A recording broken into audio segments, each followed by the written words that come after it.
Bonjour et bienvenue dans la rubrique de G, c'est un plaisir de vous retrouver aujourd'hui pour une nouvelle vidéo, une vidéo encore plus à la cool que d'habitude, puisqu'on va évoquer plusieurs sujets, pépères.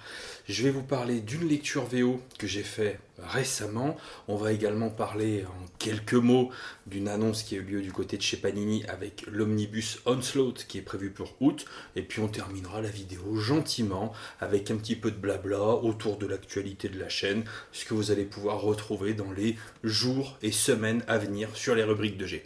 On commence tout de suite avec une petite lecture VO, puisque je vais vous parler de Geiger. Alors moi j'ai envie de dire Gégère, clairement, parce que le titre il donne envie de dire Gégère, on peut se le dire bien tranquillement, mais si j'en crois mon téléphone et Google Traduction, on dit Geiger. Geiger. Geiger. Pas simple à dire, pas simple. Alors qu'en français, on dit quoi? Gégère. Gégère. C'est très joli, Gégère. Je sais pas. Dites-moi dans les commentaires si vous avez envie que je dise Geiger ou bien Gégère. Allez, je vais partir sur Gégère, dit Paul, la légende. Gégère, c'est une série qui est disponible du côté de chez Image Comics. Au scénario, on peut retrouver Geoff Jones. Au dessin, Gary Frank. Et à la couleur, c'est important de le noter, on retrouve Brad Anderson. Pour la petite histoire, pour ceux qui me connaissent quand même depuis un petit moment, vous savez que je suis extrêmement friand des histoires que peut produire Geoff Jones, notamment chez DC Comics. Je trouve qu'il a un véritable talent d'écriture incroyable pour tout ce qui concerne le monde des super-héros. Voilà, je trouve qu'il a vraiment une manière de faire briller un personnage, un univers, tout ce qui gravite autour de ce personnage et de réussir à embarquer le lecteur dans un truc absolument gigantesque. J'ai tout particulièrement aimé son travail sur la Justice League pendant la période des New 52, que je trouve encore actuellement complètement inclassable. Évidemment, son travail sur Green Lantern est totalement majestueux. J'attends la suite et la fin du run, j'en ai déjà parlé à de nombreuses reprises, de Flash. Il a beaucoup travaillé sur Flash et j'ai lu 4 tomes sur 6 pour l'instant et j'ai été séduit par ces 4 tomes. Et voilà, Geoff Jones, c'est vraiment un scénariste que j'adore. Et donc la promesse de le retrouver sur un titre indé, ça m'a donné envie. D'autant plus qu'il était... il est associé à Gary Frank avec qui il a travaillé déjà à de nombreuses reprises. Il a travaillé sur du Superman, sur Batman Terre 1. Il a travaillé sur, évidemment, dernièrement, Doomsday Clock. Donc c'est un duo qui fonctionne très très bien ensemble. Et donc c'est vraiment un grand plaisir. J'avais très envie, c'était une belle promesse de les retrouver sur un titre indépendant. Et ils sont accompagnés donc du coup par quelqu'un qui s'occupe des couleurs, qui s'appelle Brad Anderson, qu'on peut retrouver sur Batman Terre 1, qu'on peut retrouver du côté de Doomsday Clock. On a un joli trio, une belle bande de copains qui travaillent ensemble. Et donc forcément, ça m'a donné envie de passer le pas et d'essayer de tenter le coup avec Geiger. Gégère, Geiger, tu dis comme tu veux. Je risque de changer tout au cours de la vidéo. Pour ceux qui, comme moi, parlent anglais comme des casseroles sans queue, clairement, je ne suis vraiment pas le plus grand youtubeur bilingue qui puisse exister. On peut se le dire bien tranquillement. Néanmoins, je me débrouille quand même un petit peu au bout d'un moment. Et je préfère vous rassurer tout de suite, si vous avez envie de vous lancer en VO, c'est extrêmement accessible. C'est très facile. J'ai quasiment pas eu besoin de recourir à Google Trad pour lire cet épisode. Et vraiment, ça c'est un grand plaisir. Parce que c'est quand même beaucoup plus sympa de pouvoir lire un épisode sans être tout le temps toutes les 10 secondes penché sur son téléphone à savoir attends qu'est-ce que c'est que cette tournure de phrase. Est-ce que je m'améliore? Je ne crois pas. Est-ce que c'est accessible? Je pense qu'on va partir là-dessus. Vraiment, si c'est peut-être pour vous la bonne occasion de tenter une série en VO. Parce que c'est vraiment vraiment facile. Geiger, Gégère, de quoi ça parle? On est sur un récit tout bonnement post-apocalyptique. Je vais vous faire brièvement le pitch de ce premier numéro. Je vais essayer de rester au maximum assez évasif, mais enfin bon, c'est un premier numéro. Généralement, les quatrièmes de couverture que vous pouvez retrouver sur les albums VF, ça vous spoil allègrement les grandes lignes de 3, 4, voire 5 numéros, très sincèrement. Je vais essayer d'être le plus cryptique possible. On se retrouve dans un monde post-apocalyptique, aux alentours des années 2050, si je ne dis pas de bêtises. A priori, il y a eu évidemment un holocauste nucléaire, et on va retrouver un personnage, celui que vous pouvez voir ici au centre, qui s'appelle Tariq. Et Tariq a l'air quand même d'avoir des super pouvoirs et de vivre seul dans une zone où il y a a priori énormément de radiation, de vivre seul en fait dans son petit coin et en faisant en sorte que les survivants qu'il peut y avoir autour de lui ne viennent pas trop lui casser les noix. Et donc on va suivre ce personnage et évidemment il va y avoir tout ce qui peut graviter autour d'un univers post-apocalyptique qui va venir lui chercher des noises, hein, ni plus ni moins. J'ai été tout simplement alors bluffé, je peux pas dire bluffé parce que je m'attendais à ça de la part de Jeff Jones et Gary Frank, très sincèrement, mais j'ai été complètement embarqué par ce premier épisode. Pour moi, le premier épisode d'un comics, et notamment d'un comics indépendant, il doit regorger d'éléments qui te donnent envie d'aller acheter le deuxième épisode, qui te donnent envie tout de suite de suivre cette série. Là où je trouve que Jeff Jones, il est une fois de plus assez brillant, c'est qu'en seulement 22 ou 23 pages, en seulement un épisode, il réussit à te mettre au fil des pages, au fil de cette histoire, tout un tas de petits éléments d'intrigue, plein de petits trucs qui te font te poser des questions et qui te donnent ni plus ni moins envie d'aller sur le numéro 2, sur le numéro 3, tout simplement, et ben de suivre cette série et d'adhérer complètement à cet univers. Il va poser des questions sur tout un tas de trucs, en étant encore une fois très cryptique. Tu vas te poser des questions sur la famille de Tariq, parce que on en parle à un moment donné. Tu vas te poser des questions sur les raisons qui ont fait que ce mec-là, à un moment donné, a des super pouvoirs. Qu'est-ce que c'est que ces super pouvoirs, en quoi ils consistent. Tu en as une vague idée, mais c'est trop vague en fait pour le savoir, c'est simplement assez vague pour te donner envie d'aller voir la suite. Tu vas te poser des questions pour savoir mais qu'est-ce qui a causé cet holocauste nucléaire. Ils te mettent deux trois petits trucs où tu te grattes la tête, tu te dis putain mais qu'est-ce qui s'est passé quoi. Enfin, il y a eu un truc pour que ça se déclenche cet holocauste et tu as envie de savoir. Et évidemment, il va commencer gentiment à te dessiner tout ce qui gravite autour de ce personnage. Et autour de ce personnage, c'est pas du spoil, c'est vraiment, c'est dès les premières pages, et ben, il y a une ville entière où il y a des survivants, où évidemment, qui dit holocauste nucléaire et univers post-apocalyptique, et ben, il y a une sorte de ville, entre guillemets, de dernier bastion de l'humanité, et ben, il y a tout un tas de gens qui se retrouvent ici. Et sa manière vraiment efficace aussi de te donner envie, c'est qu'en seulement, alors je vous le dis, là où il y a un bastion de l'humanité, en fait, bah, c'est Las Vegas. Las Vegas, en dernier bastion de l'humanité, ça a de la gueule, parce que la ville de tous les excès, du crime, en dernier bastion de l'humanité, ça fait envie. Enfin, dernier bastion de l'humanité, on n'en sait rien au moment. En tout cas, de tout ce qu'il y a autour de Tariq, pour l'instant, ça a quand même une belle gueule de désert nucléaire. Hein. Bref, mais en tout cas, il y a Las Vegas. Et Jeff Jones et Gary Frank, ils vont te présenter en fait une carte, comme une espèce de brochure, tu vois, on peut la montrer, une espèce de brochure de Las Vegas en t'indiquant différents personnages qui a priori contrôlent chacun une partie de cette ville-là. Et ça va te donner clairement envie d'en savoir plus. Il y a un mec, il s'appelle Safari Bob, et il a un peu la gueule à Crocodile Dundee, tu vois. Enfin, en plus intello. Mais t'as envie de savoir qui c'est ce Safari Bob. Il y en a un, il s'appelle Karloff, pour ceux qui voient la ref. Et il a une gueule de Karloff, très antipathique. Et clairement, bah, ça te donne hyper envie d'aller voir autour de ce personnage et bah, voilà, de les découvrir. C'est vraiment, vraiment un pari réussi pour ce premier épisode. J'ai hâte de voir sur la longueur ce que ça peut donner et à quel point ils vont réussir à nous embarquer. Normalement, le prochain épisode est prévu pour la mi-mai.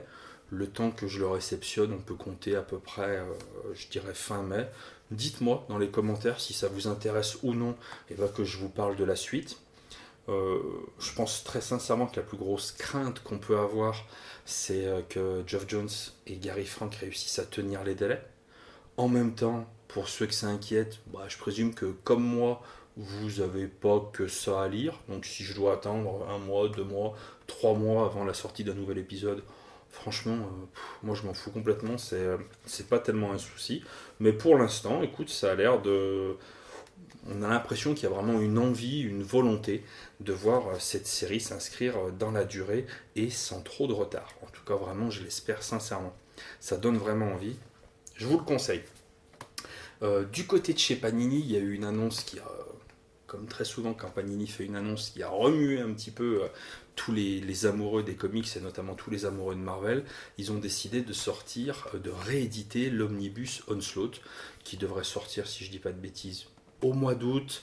Si je dis pas de bêtises, 90 euros. Et si je dis encore moins de bêtises, il devrait faire 1300 pages, une espèce d'énorme bottin gigantesque. Et j'ai été très très étonné en fait de voir les différentes réactions qu'il pouvait y avoir sur les publications en fait de Panini et de voir qu'il y avait vraiment un bel engouement, un bel enthousiasme autour de la réédition de cet omnibus. Et du coup, je me suis vraiment posé des questions parce que alors là, moi tout de suite, ça me fait mais ni chaud ni froid. Vraiment, je m'en fous, mais à un point assez invraisemblable parce que pour moi en fait, c'est vraiment un event, ça fait partie même des premiers vrais gros events qu'il y a pu y avoir du côté de chez Marvel, un event entre guillemets fondateur dans l'idée de faire des events, mais du souvenir que j'en ai, moi franchement je vous le dis, j'ai trouvé ça vraiment mais très moyen, très dispensable, et la question en fait que je me suis posée, parce que je souffre en fait d'un mal assez énorme, c'est-à-dire que je suis un connard de complétiste. Et donc forcément, avoir un gros pan de 1300 pages de l'univers Marvel dans ma bibliothèque, ça me fait kiffer, ça me fait envie. Simplement, je me suis posé la question de savoir si j'avais envie de donner 90 euros pour ça, et puis surtout, est-ce que j'ai vraiment envie de lire 1300 pages d'Onslaught? Et là, tout de suite, non, quoi. Alors, je peux changer d'avis, hein, parce que alors, déjà, je change énormément d'avis au fur et à mesure que la date de parution d'Onslaught va se rapprocher. Je risque de passer par des phases de oui, je l'achète, non, je l'achète pas, aucune race sur les achats de comics. Mais là, tout de suite, est-ce que j'ai envie de lire 1300 pages de cette époque-là? Eh ben, pas sûr.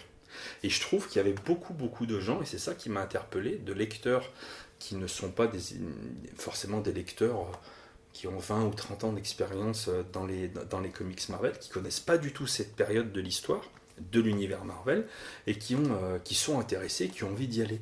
Et j'ai peur qu'il y en ait quand même pas mal qui se cassent la gueule. Et en même temps que je voyais ça, c'est pour ça que j'ai eu envie d'en parler en vidéo, j'ai vu, je suis sur Facebook un blog qui s'appelle Bruce Lee, où il y a tout un tas d'articles que je trouve souvent de bonne qualité, sinon de toute façon j'en parlerai pas. Et ils ont justement parlé de cette réédition en essayant d'expliquer le plus simplement, et le plus simplement, c'est simple évidemment, mais d'une manière la plus exhaustive possible, ce que vous allez retrouver à l'intérieur. Et je me suis dit que c'était sympa de parler de cet article en vidéo et de vous le mettre en description pour vous inviter éventuellement à aller voir. Parce que ça peut vous orienter sur votre choix. Est-ce que vous avez vraiment envie de lire ça? Est-ce que vous avez pleinement conscience de ce que vous allez trouver là-dedans? Parce qu'une fois que vous aurez dépensé les 90 balles et que vous aurez 1300 pages à lire, si vous doutez un petit peu de ce que vous allez trouver à l'intérieur, c'est à mon avis intéressant d'aller voir cet article-là pour essayer d'en savoir un petit peu plus, pour pas partir sur une dépense qui ne soit pas forcément la plus juste possible, même si je ne doute pas. Et je pense que c'est aussi une des choses qui fait que les gens se jettent sur ces omnibus, parce que généralement tu perds pas d'argent sur ces omnibus. Quand tu les achètes, en quelques jours ils sont en rupture, et au final tu sais que tu peux les revendre à prix coûtant, rapidement sur le bon coin ou ce genre de truc, donc tu peux tenter le coup. Néanmoins, est-ce que ça vaut vraiment le coup de passer à la caisse pour ça? À vous d'en juger, vraiment je vous mets le lien en description, et moi, je vais réfléchir. Mais là, pour l'instant, franchement, ça ne me fait pas envie. Dernier point que j'avais envie d'évoquer avec vous, vous avez pu le voir, là j'essaye d'être le plus régulier possible dans mes sorties de vidéos. En même temps, mes vidéos, en termes de montage, j'essaye de faire des choses les plus simples possibles pour que je puisse à la fois gagner en temps et pouvoir essayer de produire un petit peu plus de vidéos, parce que j'adore ça. me retrouver devant la caméra et vous parler d'un comics, c'est vraiment un truc qui me fait plaisir. Et donc j'essaye de tenir un petit rythme, on va dire, sympathique. J'ai, si je dis pas de bêtises, au moment où je tourne, j'ai encore 2 vidéos qui sont montées, prêtes à être publiées. C'est pour ça que je vous ai fait un petit indice ici. Dans les semaines qui arrivent, on va parler logiquement de l'intégrale Alpha Flight. Et puis j'ai une autre vidéo de prévue. Ça, je sais pas quand ça sortira. Peut-être qu'à un moment donné, j'aurai plus de contenu ou je serai en retard. J'en ai une qui est toute prête sur mon premier comics Wolverine. Voilà. Et j'avais envie d'en parler depuis un petit moment de ce premier comics parce que c'est vraiment une histoire fantastique. Logiquement, il devrait y avoir tout un tas d'autres vidéos qui devraient arriver. On est en train de finir avec Dramout la lecture des Donofix 9, 10, 11 et 12. Là, on est à peu près au milieu du tome 12. Dans la foulée, on va vous tourner la petite vidéo qu'on fait comme d'habitude pour vous faire un petit compte-rendu de notre avancée dans Donofix. Ça devrait arriver pareil dans les semaines qui arrivent. On a terminé d'écrire la vidéo sur My Hero Academia.